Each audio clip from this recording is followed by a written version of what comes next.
My name is Amanda, I'm 34, and I never expected that Friday to be any different from other days.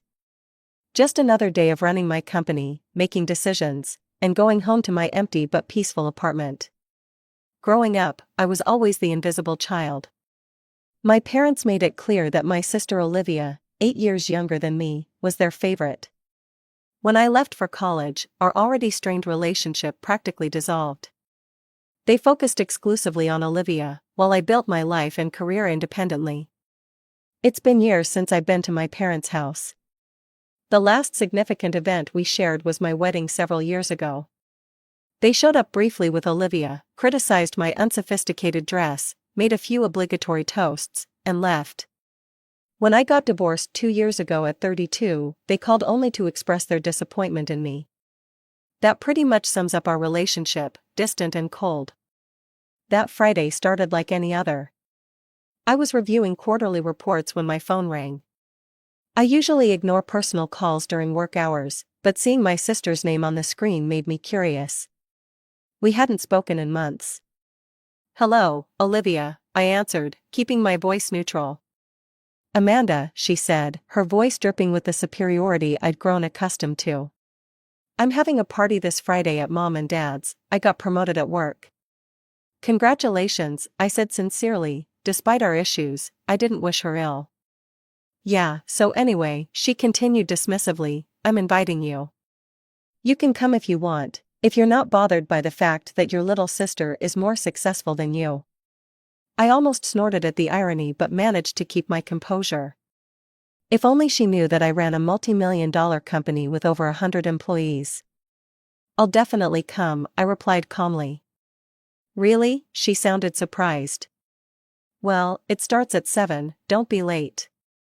After hanging up, I couldn't help but laugh. The audacity of my sister never ceased to amaze me. Around 4 that afternoon, I decided to call it a day. "James," I called to my assistant as he passed my office door. "I'm heading out early today. My sister's having some kind of promotion party." James smiled, "That works out well. I'm leaving early too, my fiancé is having a party tonight." At home, I took my time getting ready. I chose a simple but elegant black dress, nothing flashy, but definitely expensive to the trained eye. My apartment reflected my success, spacious, with floor-to-ceiling windows overlooking the city, minimalist furniture, and original artwork. None of which my family had ever seen. Driving to my parents' suburban home felt like traveling back in time. The house looked smaller than I remembered, but otherwise unchanged. I parked behind a row of cars and took a deep breath before walking to the door. My mother opened it, her expression barely changing at the sight of me. "Amanda, you came." "I said I would," I replied. She looked me up and down. "Try to be happy for your sister tonight, okay? Don't spoil this by being envious. Olivia's celebrating a promotion, she has a fiancé, and well, you know your situation." I bit my tongue to stop myself from laughing. "I'll behave, Mom. I promise not to envy her too much." My father gave me an equally lukewarm greeting, merely nodding in my direction before returning to his conversation with relatives I barely recognized. The house was filled with family, friends and relatives, all chatting excitedly. I grabbed a glass of wine and found a quiet corner to observe. Most of these people hadn't seen me in years, and few made an effort to speak with me. The crowd suddenly hushed as Olivia made her grand entrance, descending the stairs in a sparkly gold dress that caught every light in the room. She beamed as everyone applauded. "Thank you all for coming," she announced, her voice carrying across the room. "I'm so thrilled to share this special moment with you. After all my hard work, I've finally been promoted to senior account manager." My parents were practically glowing with pride as Olivia worked the room, telling anyone who would listen about her accomplishments. "The company director even has coffee with me several times a month," I overheard her telling our aunt. "He says I'm on the fast track to executive level." I maintained a polite smile, sipping my wine slowly. Eventually, Olivia made her way to me, her smile turning slightly predatory. "I honestly didn't think you'd come," she said, looking me up and down. "I invited you to be polite, not to show off what a successful person can achieve. She gestured to herself with a flourish. I raised an eyebrow but said nothing. Emboldened by my silence, she raised her voice. You know what, Amanda? Maybe it's better if you just leave. I want to be surrounded by successful people tonight, not losers like you. The room fell silent, all eyes turned toward us. From the corner of my eye, I saw my parents smirking, apparently amused by Olivia's cruelty. Instead of being embarrassed, I smiled calmly. I think I'll stay a little longer. Don't worry, my failure isn't contagious, you and your successful friends are safe. Olivia's face flushed with anger, but before she could respond, the front door opened. A familiar figure stepped in, and Olivia's expression instantly transformed. She rushed over, threw her arms around him, and kissed him. Everyone, she announced, this is my fiancé, James. I froze, my glass halfway to my lips, my assistant James. Suddenly, his comment about his fiancé's party made perfect sense. Olivia dragged James through the crowd, clearly eager to show him off. You have to meet my sister, she said loudly, pulling him toward me. When James saw me, his eyes widened in shock. Hi, boss, he said automatically. Hello, James, I replied warmly. There was a moment of complete silence as everyone processed what had just happened. Boss? Olivia's voice had risen an octave. What do you mean, boss? James looked confused. Your sister is the CEO of Reynolds Marketing. I'm her executive assistant. The silence in the room deepened. My parents stood frozen, mouth slightly open. Olivia's face went through a remarkable transformation, first blushing, then turning pale, then flushing red again. I finished my wine and set the glass down carefully. Thank you for the invitation, Olivia, I should go now. I wouldn't want to spoil your party with my unsuccessful presence. My parents suddenly found their voices. Amanda, wait, you misunderstood, my father started. But I was already walking toward the door, smiling to myself as the whispers erupted behind me. Back in my apartment, I kicked off my heels and laughed until my sides hurt. The look on Olivia's face when James called me boss was priceless. I made myself a mug of hot chocolate, turned off my phone, and settled into bed with a book, still chuckling about the evening's events. When I woke up the next morning and turned my phone back on, it immediately buzzed with notifications. 15 missed calls from my parents. 23 from Olivia. A dozen text messages, all variations of call me immediately and we need to talk. I ignored them all and went about my Saturday as planned, yoga class, grocery shopping, and catching up on industry reports. I wasn't avoiding them exactly, but I wasn't in a rush to hear their sudden change of heart now that they knew I was successful. Around noon on Sunday, my phone rang again, Olivia. I almost ignored it, but curiosity got the better of me. Hello? I answered. Amanda, Olivia said, her voice unnaturally polite, can we meet? I'd like to talk to you. I raised an eyebrow at her tone, sure. Coffee shop near my place in an hour? Perfect, she agreed quickly, text me the address. The coffee shop was quiet for a Sunday afternoon. I arrived early, ordered a latte, and watched Olivia enter 15 minutes later. She looked around nervously before spotting me. Gone was the sparkly dress and arrogance, replaced by jeans and an almost timid demeanor. Thanks for meeting me, she said, sliding into the seat across from me. I wanted to apologize for what I said at the party. It was rude and, well, I didn't know about your job. The apology sounded rehearsed, her eyes not quite meeting mine. I could tell she wasn't sorry for what she said, she was sorry she'd been wrong about me. What do you really want? I asked directly. Olivia dropped the act immediately, fine. Now that I know you're loaded, I want you to help pay for my wedding. It's going to be expensive, and James's salary. She trailed off with a dismissive wave. I nearly choked on my coffee. You're joking, right? Why would I joke? You're my sister, and you're rich, family helps family. Family? I repeated incredulously. For years, you and our parents have barely acknowledged my existence. Now that you know I'm successful, suddenly you want my help? No, Olivia, I will not be paying for your wedding. Her face hardened. Then don't expect an invitation. I couldn't help but laugh. Somehow, I'll survive the disappointment. She stood up so quickly her chair scraped loudly against the floor. You're selfish, Amanda, you always have been. Goodbye, Olivia, I said calmly as she stormed out. I wasn't surprised when, 30 minutes later, a text from my mother appeared. Amanda, you're being selfish. Your sister deserves a beautiful wedding. Why can't you help her? We're your family. I put my phone away without responding. If anything, this confirmed what I already knew. They weren't interested in reconnecting with me. They were interested in my money. Monday morning, I arrived at work earlier than usual, hoping to get a head start on the week. James was already there, looking uncomfortable. Amanda, he began as soon as I walked in, I'm so sorry about Friday night. I had no idea Olivia was your sister until I saw you there. I waved away his apology. You have nothing to be sorry for, James. Let's just start the day, shall we?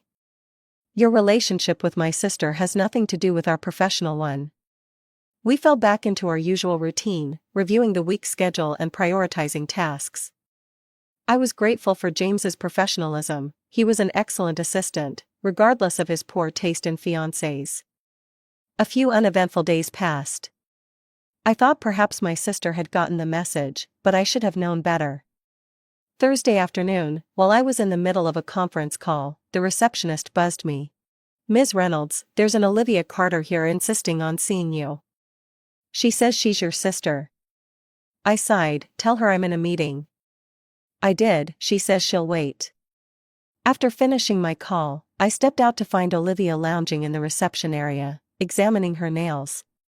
She jumped up when she saw me. Finally, your receptionist wouldn't let me through, she complained. Because I was in a meeting. What are you doing here, Olivia? She shrugged. I came to see James, I missed him. The smile she gave me was clearly fake. Can we talk in your office? Against my better judgment, I led her to my office. As soon as the door closed, her demeanor changed completely. 120,000, she said without preamble. Excuse me? That's all I need for the wedding. It's not even that much for someone like you. I stared at her, astounded by her audacity. The answer is still no, Olivia. Why are you being so difficult? Her voice rose. You have the money, you're just being selfish and greedy. I think you should leave, I said firmly. Not until you agree to help me, she shouted, her face reddening. What kind of sister are you? The door opened, and James stood there, his expression mortified. Olivia, what are you doing? Olivia spun around to face James, her expression quickly shifting from anger to something resembling sweetness. James, I was just talking to my sister about our wedding. Tell Amanda to help us with the ceremony. I remained silent, letting James handle the situation. Olivia, he said gently, we've talked about this. We can afford a modest wedding ourselves. Her face contorted with fury. Modest? I don't want modest. I want what I deserve, a spectacular wedding that everyone will talk about for years. Why should we settle when my sister is sitting on piles of money? That's enough, James said firmly, taking her arm. We should go. No, she yanked her arm away. Not until she agrees. She turned back to me. You owe me this, Amanda. After all those years of being the perfect daughter while you ran off to college. Perfect daughter? I couldn't help but laugh. Is that what you think happened? I left for college because our parents made it clear I wasn't the favorite. You were always going to be their precious baby, no matter what. That's not true, Olivia shouted. You were always jealous of me. James took a more forceful approach now, practically steering Olivia toward the door. We're leaving, now. She resisted but was no match for James's determined grip. As he escorted her out, I could hear her voice echoing down the hallway, still making demands and threats. I sat back in my chair, massaging my temples. A few minutes later, James returned, his face flushed with embarrassment. I am so sorry about that, he said. I had no idea she would behave this way. It's not your fault, I assured him. I don't understand it, he continued, she's not usually like this. I raised an eyebrow but said nothing. In my experience, Olivia had always been exactly like this. I'll talk to her, James promised, make her understand that this behavior is unacceptable. I think it's best if she doesn't come to the office again, I said carefully. I'll have security add her to the restricted list. James nodded resignedly, I understand, I'm sorry it's come to this. The next day, the barrage began, text messages from Olivia calling me selfish, heartless, and greedy. Voicemails from my mother demanding to know why I was tormenting my sister. Even my father called, his message gruff and uncomfortable, saying I should do the right thing for family. I ignored them all. 34 years of experience had taught me that engaging only made things worse. By Sunday, I'd blocked all their numbers, removed them from my social media accounts, and instructed my email server to filter their messages directly to trash. For a few days, things were quiet.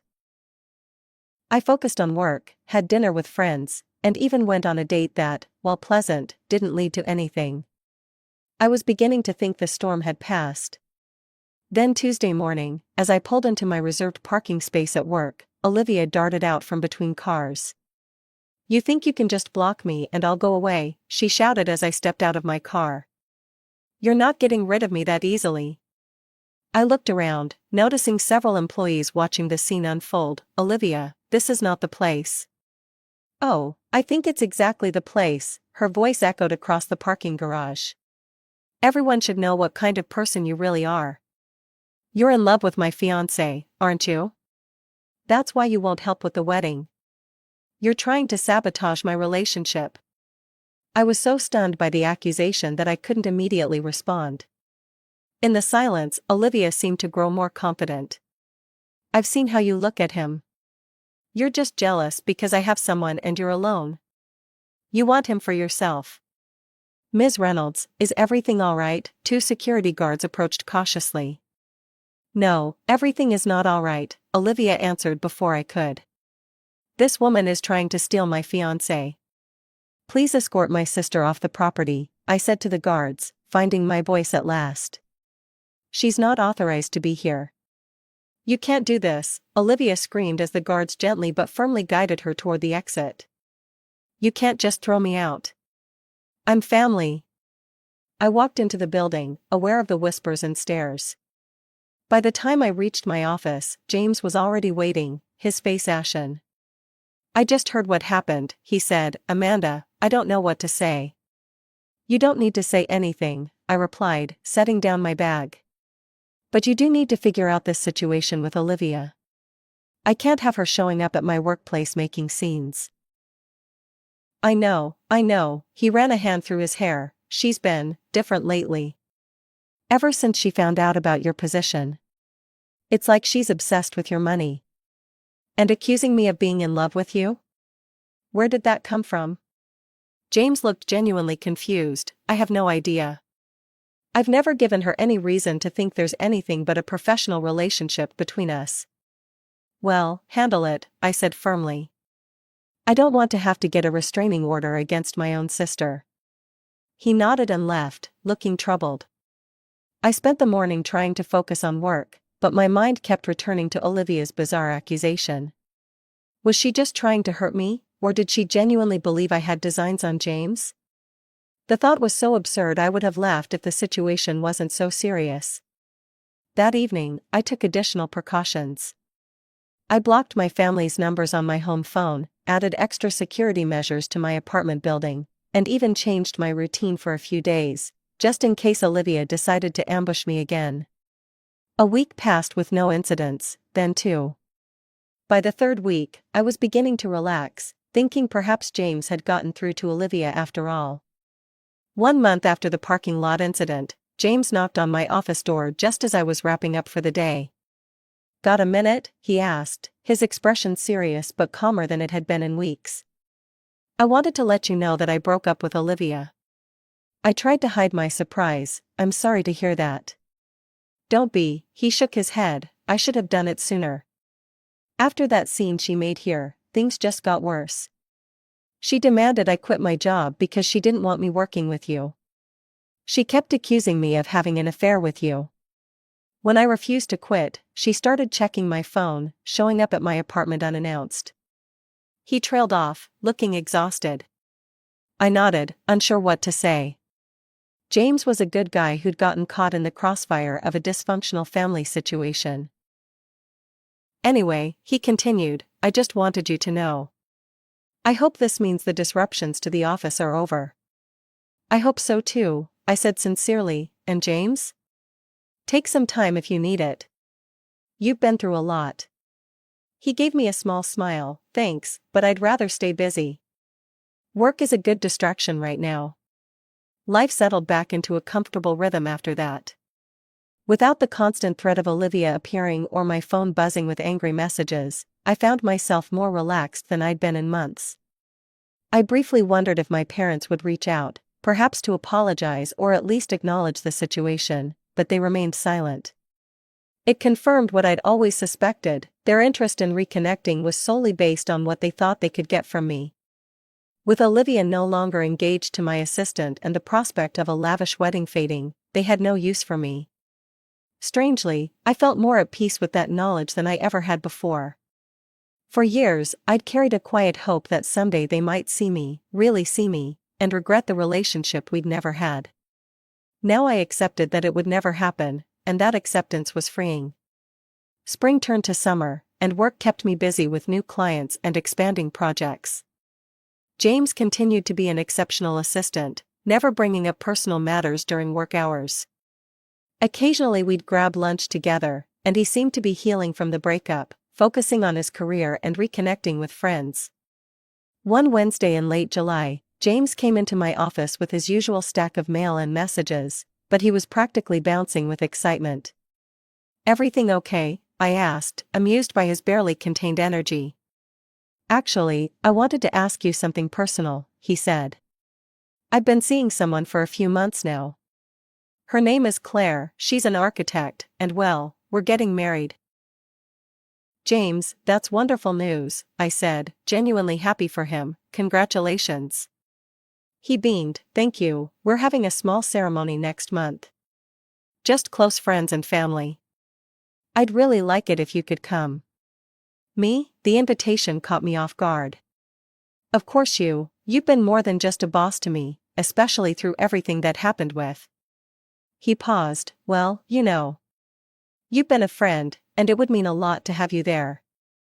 I was touched by his words, I'd be honored, James, thank you. He looked relieved, great, I'll send you the details. It's nothing fancy, just a small garden ceremony at Claire's parents' place, then dinner afterward. It sounds perfect, I said sincerely. After James left, I sat thinking about how strange life could be. A year ago, I'd been perfectly content with my solitary existence, keeping my family at arm's length and focusing solely on my career.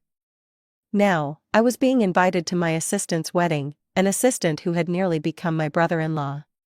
The day of James's wedding arrived, warm and clear. The ceremony was exactly as he'd described, simple, intimate, in a beautifully landscaped garden behind a charming craftsman home. Claire was lovely, radiating happiness as she and James exchanged vows under an arch of summer flowers. During the reception, I sat with a small group of James's colleagues, enjoying the relaxed atmosphere and excellent food. As I watched James and Claire laughing together, surrounded by people who genuinely cared for them, I felt a pang of something, not quite envy, but awareness of what was missing in my own life. My career had always been my priority, especially after my divorce. I'd convinced myself that professional success was enough, that I didn't need deep personal connections. But seeing the joy on James's face made me wonder if I'd been wrong. Amanda? I turned to see James approaching, his new wife beside him. I'm so glad you could make it, he said, I wanted to properly introduce you to Claire. Claire smiled warmly, James has told me so much about you. Thank you for coming today. I wouldn't have missed it, I replied honestly, it was a beautiful ceremony. As they moved on to greet other guests, I found myself smiling. Maybe it was the romantic setting or the champagne, but I felt a renewed sense of possibility. My family situation might be a mess, but that didn't mean the rest of my life had to be. I stayed until the last guests were leaving, congratulated James and Claire one final time, and drove home under a sky full of stars. My apartment felt quiet but not lonely when I returned. I kicked off my heels, made a cup of tea, and stood by the window, looking out at the city lights. I felt a surprising sense of contentment. My parents might never appreciate me for who I was. My sister might never see beyond her jealousy and entitlement. But I had built a good life for myself, a successful career, and now, perhaps, new friendships forming. Sometimes family isn't who you're born to, but who you choose to let into your life. At 34, I was finally learning that lesson, and it felt like a new beginning.